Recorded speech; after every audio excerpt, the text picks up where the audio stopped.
Cookston Crafts. You won't have seen me for a while. It's been a long time since I recorded a podcast.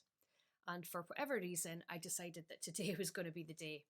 I've got lots to fill you in on, and I love to knit and crochet and sew, and I also hand dye yarn. So I'm going to share with you lots of different project ideas and just fill you in generally on what's been going on over the last, I want to say 6 months, but it's probably longer than that.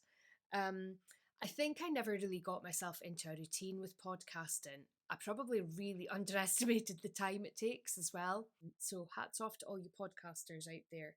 It's been a learning curve, and I don't think I ever got into the habit of recording and then editing video, which isn't really my favourite thing to do. Anyway, I'm doing it now, and part of the reason why I just didn't make the time for it was that I had the advent calendar. So every year I produce a mini skein advent calendar, and last year's one was based on an image that my friend Jenny Anderson, she took of the west coast of Scotland, and I kind of drew out the colours in that image and made mini skeins to go with it. I will share a picture of the end result. It was a huge amount of work, and I'm so proud of it. It was probably, I think, the best advent calendar that I've ever put together. And I think that was because it had like a cohesive kind of idea behind it. So hopefully we'll get to do that and collaborate again in the future. But anyway, yeah, from about August onwards, it's Advent all the time. Throw in a couple of shows. I was at Yarndale at the end of September, and then I did the Glasgow School of Yarn at the end of October. And yeah, it just makes for a pretty busy kind of schedule. And then the rush of trying to get everything out in time before Christmas. Shipping, don't even get me going on the whole shipping saga that we've had. Hopefully things are on the up and things are a little bit more regular now than they once were. One of the other things that keeps me busy is the treat box. And I'm going to reveal with you today the January treat box. So it goes out once every 2 months, and they contain some hand-dyed yarn, usually based on an inspiration image, and then they'll be accompanied by some small treats from other small businesses. And it's something that I feel really passionate about, and we should all be working together to try and promote each other, kind of thing. They've been really successful, and they do keep me busy. I would say probably a full week, maybe even longer actually. It's taken me at least 2 full dye days to dye all the yarn now. And if I'm being brutally honest, they're the thing that keeps the business going. So thank you so much for all your support with the treat boxes. It means I get to do what I love every day. So thank you. I'm going to show you, I'm going to grab the January treat box just now. So it was based on the image here of this glorious peacock. And I will open up, I'll pop it on my lap and open it up. But this is the yarn that was the result of that image. I was so chuffed to read all of your lovely positive comments and feedback, and I've dyed a few sweater quantities of this since. And I will have more of this colourway. I've just called it Peacock in the shop update at the end of the month. So that will be the end of February. The best way to know when I do shop updates and things and events and stuff like that is to be on the newsletter. So if you want to head to the website and sign up to the newsletter, you'll find out all about those things on there. So I always put a little letter together just explaining the different businesses that we've used and links to all of them as well, in case anyone wants to buy from them again. So I'll open up this one. Can't remember what version this is. So I've got one of these left. This is also a double knit one. So the yarn again.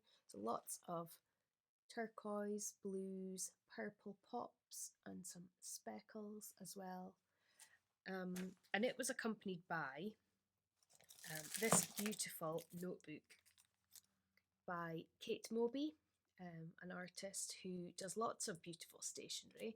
But I thought that just kind of fitted with the peacock theme. And then we've got Scottish macaroons. These are from the Kilted Fudge Company. I came across them at a craft fair in Aberdeen at Christmas time. They're based in Aviemore up in the Highlands. And I thought these would be quite fun. So they're macaroons, not macarons. Something completely different. So macaroons traditionally are made with potatoes, tatties, if you didn't know that already. But they're full of sugar, super healthy, and they taste amazing. So they're then coated in coconut as well. So that was the Kilted Fudge Company. This company as well is another one that I have come across at local craft fairs, and it's Cup of Tea. They have a website. I think they're on Facebook and they're on Instagram as well, but lovely organic tea leaves. And then I accompanied that with, this is a facial oil, superfood facial oil by a small business called Hope. And I've been using that the last 2-3 weeks or so. I do have a bit problem skin, and I'm dead impressed. I can be prone to breakouts and things, and I was a bit anxious about putting the oil on, but it's been really good. So I hope that you guys have liked it too. And then I also included a little calligraphy pen to go with your little notebook. And also, this is a bit of a small add-on at the end, these cords. I think they're called barber cords is the name that you would use to Google them. But they're basically a hollow tube. You might have seen them before. And you pop them on the end of your knitting needles. And that will hold and allow you to transfer the stitches onto this so that you can use it for kind of picking up stitches for underarms, or importantly for the body of sweaters, so that you can try it on basically as you go. Particularly good if you're doing top down and you can kind of try on for length. So I included a wee length of that too. So that was the January box, and because it's once every 2 months, I've got one coming at the end of March, and it will be based on these colours, and we'll obviously use different treats and different small businesses and things. So think deep rich purples, maybe some pops of this zingy lime green, who knows, I've not dyed it yet. So I haven't been dyeing nearly as much as I normally do. One, I wanted to get all the treat boxes done and out of the way, but also from a selfish point of view, I had a fantastic holiday in New York. It was a holiday that we planned probably about 10 years ago, and me and my friend, we never got to go, and then we were going to go for our 40th birthdays, and that didn't happen because of COVID. So we were really pleased to eventually get there, and we had a fantastic time. I didn't do too much knitty things, and unfortunately bad planning on my part, but the Vogue Knitting Live event was happening literally like 2 days after we left. So that was frustrating. I think I would love to go to a show in the States, maybe one day. And I didn't really get up to much knitty things at all. Normally wherever I go I try and seek it out, but I did go to Knitty City, and I'm going to show you what I bought from there. So it was our final day. Our taxi was booked to take us to the airport, and I made sure I made the time to go and visit this shop. I was a little bit excited when I got there, and I did do a live that's on Instagram, but I don't think my connection was very good. So I'm going to show you firstly what I made while I was on the flight. So I think our flight was like 7 hours or something, and uninterrupted. I have 3 kids. 3 kids, And so a flight can sometimes be a little bit erratic, and you don't often get time to knit, but this was uninterrupted bliss. So I knitted this, it's called the Ant Hat, or ANT. It stands for A New Take. It's by Amy DeBon, and I saw it, she does it in a beautiful orange and pink, and I think it's actually 2 strands of lace knitted together. But I thought it'd be something nice and simple to be able to knit on the plane and keep my hands occupied. So it's reversible, which I love. I did it on a 2.75mm needle, purely because that was the size I had for this kind of circumference, a 40cm needle. And I would say it's a little bit tight, but fine for me. It's going to be great for running and things. And you can either wear the cuff part up or down. So this colourway, sort my hair out. This colourway is called A Million Dreams, and based on The Greatest Showman film, which me and my daughter love. And I've had this in my stash for ages. I'd actually started something else and I forgot what pattern it was.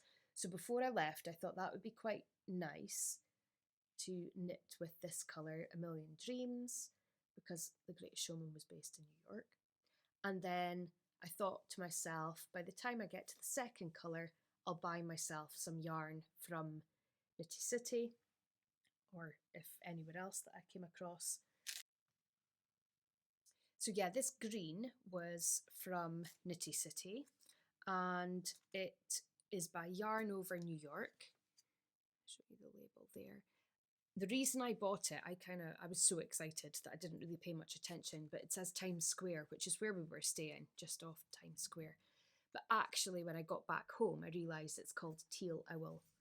But it also works really nicely with that colourway. So a really rich, saturated teal, which went perfectly. And then I bought one more. I was quite restrained because I did say it was the last day of my holiday and I didn't have much cash left, to be perfectly honest with you. This is a little bit special. It just jumped off the shelf. I messaged the dyer afterwards just to say I went there and literally this one just jumped out at me. I think probably because it's quite far away from where I would normally kind of go with colours, but isn't that just absolutely beautiful? It's by Weifu Yarns. They're on Instagram and they have a website and they're based in the Pacific Northwest. It's called Aspect of Twilight, and I have no idea what it's going to be, but it's a lovely memento. I always do that when I'm away somewhere, try and buy yarn to remind myself of the place. So yeah, now I'm back to reality. I am focusing on getting some more yarn in stock. I have very conveniently sat in front of all the empties. This is looking full this side, but yeah, there's been a long time since I've done a restock of the website and I'm working on that at the moment. I'll probably dye some more yarn today actually. I wanted to show you some. So this one is called Viva Magenta, and it's the Pantone colour of the year for 2023. A beautiful colour, I absolutely love. And I used kind of different techniques to achieve this colour. So I blended 3 different colours together to get there, and I've got it on some mohair as well. And the mohair is quite cool. It just absorbs the dye differently. So it's the same depth of strength of dye, same technique, but you get this kind of, wherever the acid has kind of pooled, you'll get these deeper, darker, saturated points within the yarn. So that's actually on the website right now. And I did this one to go alongside it, and it's called Raspberry Fool. So similar kind of tones, but this one is more speckled, and it would work well as a contrast, was the idea. So I did the 2 of them at the same time. Then using New York as my inspiration, I decided to do one and I've called it Concrete Jungle. So it's lots of greys, quite dark grey, and then neon pops of colour, and then I've got the minty green of the Statue of Liberty. We had an absolutely fantastic time when we were there. A holiday I'll remember forever. But that one will be in the shop update. I only dyed this yesterday, but we have been having lots of lovely spring weather, so it dried outside. First time in ages. The other thing that I was going to show you that is coming, now this was a bit of a mistake. I ordered some yarn and the wrong base came. Now the supplier I use would normally be absolutely fine with me sending it back, but when I had opened it up and looked, I thought, what is this? This is an absolutely beautiful base. It's merino, cashmere and silk, and like, look at the shine. So pretty. So I dyed up amethyst, cherry cola, and then this one is just called pearl. It's so simple, but just a really pretty kind of colour to it, and I'm thinking that would be lovely as a contrasting colour. Maybe not so much with this one, but with this, for example. So there'll be more of these. Happy accident. I then went and ordered more. So there'll be lots of this merino cashmere silk base coming to the website soon. So there's that too. One other thing that I decided to work on, inspired by some of the ladies on the fortnightly Zoom craft night that we hold. It happens on a Tuesday evening. Anyone's welcome to come along and just knit and natter or crochet. But a lot of them have been doing this mosaic crochet, and it's a technique that I tried a few years ago, but I never really got into. And I thought I would give it a go again. So this is a pattern called the Twister. This is the first repeat. So it continues on. It's going to be a cushion cover, I think. And it's by Get Your Hook On, that's run by Abby McIntyre. She has some beautiful mosaic crochet blankets, but I thought I would give it a go with a cushion to begin with. This is just cotton, Stellcraft cotton that I had kicking about already, and I'm really enjoying doing that. It's taken a bit of concentration. I quite like that when you're having to think about what it is that you're doing and concentrate. So yeah, great project. And I have to say, like, the patterns are so detailed. I think there's probably 4 different options, maybe even 6 different patterns in there. So really good value for money. And yeah, the notes were brilliant. Got me. So one other project that I am hoping to take on in the next wee while is a dress. Last year, I can't remember if I shared it or not. I think I did. I think I talked about it. The dress still isn't finished, by the way. We won't talk about that.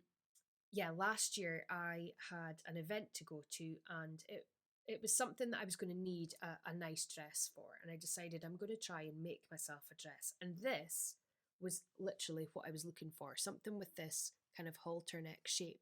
I'd seen it, I think, in Coast, and I was like, there's bound to be a dress pattern for it, and I couldn't find it. So when I came across this, I can't remember where, online somewhere, I just knew that I had to buy it.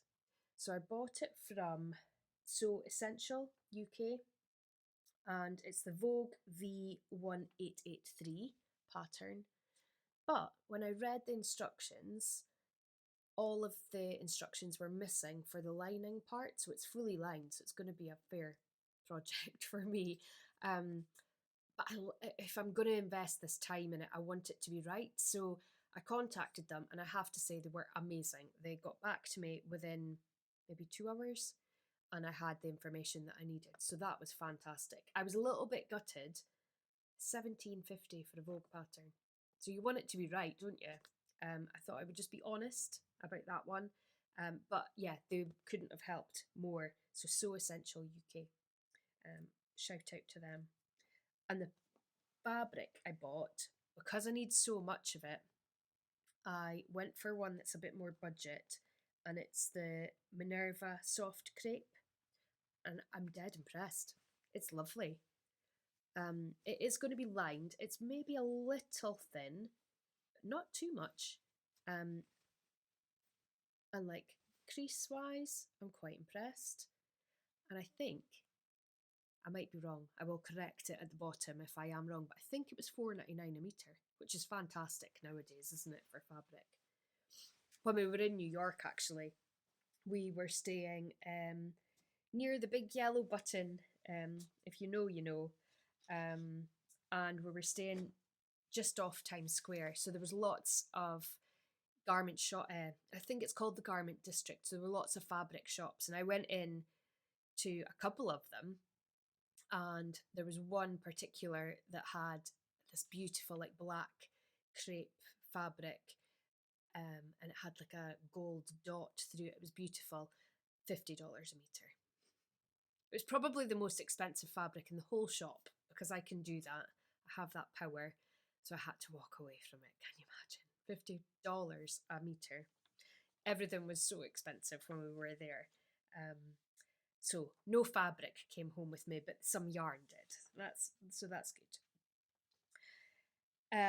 So yeah, I'm hoping to get started with that sewing project. And I think over the last few months, I've hit a phase in the business where it was all about grow, grow, grow, grow, grow. And then you had a couple of years of COVID, and you were constantly having to adapt all the time and not really know what was happening one month to the next.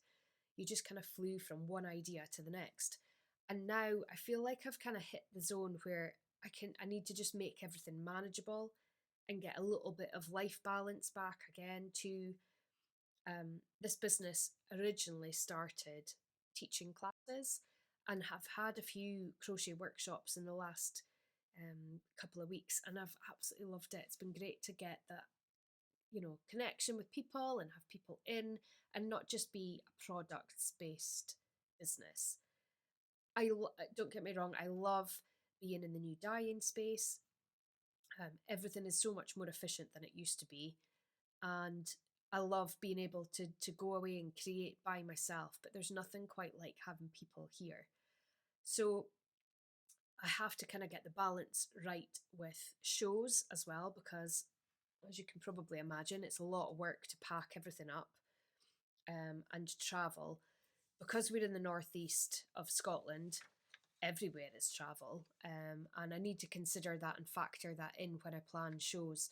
The cost of fuel, the cost of accommodation, etc., etc. So this year, I plan on doing 3 shows. I'm doing one in Galashiels in June, Tangled at Galashiels. And then I've got Wool at Port Soy, which is just maybe an hour north of where I am based. And that's at the end of August. And then I've applied for Glasgow School of Yarn. But we need to wait and see whether the application is successful or not. I hope it is, but I fully understand that with certain shows, you have to keep things different and change things up all the time. So I'm hopeful that I get in, but if I don't, I don't. But one of the things that I think I will try and do more this year is open up the doors here and have open days where people can come in, browse the yarn, use the space. We might do some workshops, more workshops, and some taster sessions and things, because that's really what I set this up for, to create a space to share it with other people. So with that in mind, I'm going to have an open day on Saturday, the 25th of March. I know that won't be relevant for a lot of people who are watching this and thinking, if only, because I don't live locally. But for local people, Saturday, the 25th of March, the doors will be open. And I'll send out some more information about that. So I hope that's given you all a bit of an update on what I've been up to. I haven't shared this, have I? This is the Lento Sweater. I thought I was done, I'm not. The Lento Sweater by Jonna Hietala, and I absolutely loved doing this. This was a Christmas holidays knit, dead simple. Could do it without thinking, just watching TV with the kids and things, which was lovely. So I did it with a strand of suri alpaca, and it was a fingering weight yarn, and then alongside an undyed skein that's got some sparkle through it. You won't be able to see it on camera here, but it's really delicate and pretty, really cozy for this time of year, and I've worn it loads so far. I don't think, and it's a fairly simple design with the raglan sleeves, top down. I don't think it'll be my last one. It works up so quickly, and I think it would be a great one to do as a gift for people as well. So yeah, I'd highly recommend the Lento. I know a lot of people have done it with a fingering weight and a lace weight, and that would work really well as well. So like a mohair silk or something would be beautiful. And I imagine there'd be limitless combinations. It was quite nice though to use the fluff that was variegated and just see the effect that that had. So the actual fingering weight yarn, or they were both fingering weight, but the main yarn was an undyed, and then the fluff was the one that's given the colour. This was a colourway called Moonbeam that I did a couple of years ago actually, and I think it might have to go on the list again. I hate when I've knitted something, it's usually with like yarn that has gone into the stash and been forgotten about, and then you put it on the hangers at samples, at shows as a sample, and then people will say, I want that one, and you don't have it in stock. So I need to correct that, and yeah, Moonbeam might be coming. I also did it with it had like two semi-solid coordinating colours, so it had this peachy kind of coral colour, and then the icy blue too. So that might be an idea for this afternoon. I'm about to go change out of this and go dye some more yarn, ready for that shop update at the end of February. I've not scheduled when that will be. Might actually be into the beginning of February, I think, by the time I get it all photographed and onto the website. Anyway, I am finished now. And I hope to be on here again to show you lots more knits. Obviously, in that big 6-month break, there were lots of knits went on, and it was becoming a bit overwhelming, thinking how on earth do I fit that into a podcast. So I maybe will show you some older projects and maybe some progress with the dress. We'll see if I can get some time to sew. But thank you all so much for joining me. Like and subscribe and all that thing. And I'll catch you all again soon. Bye bye.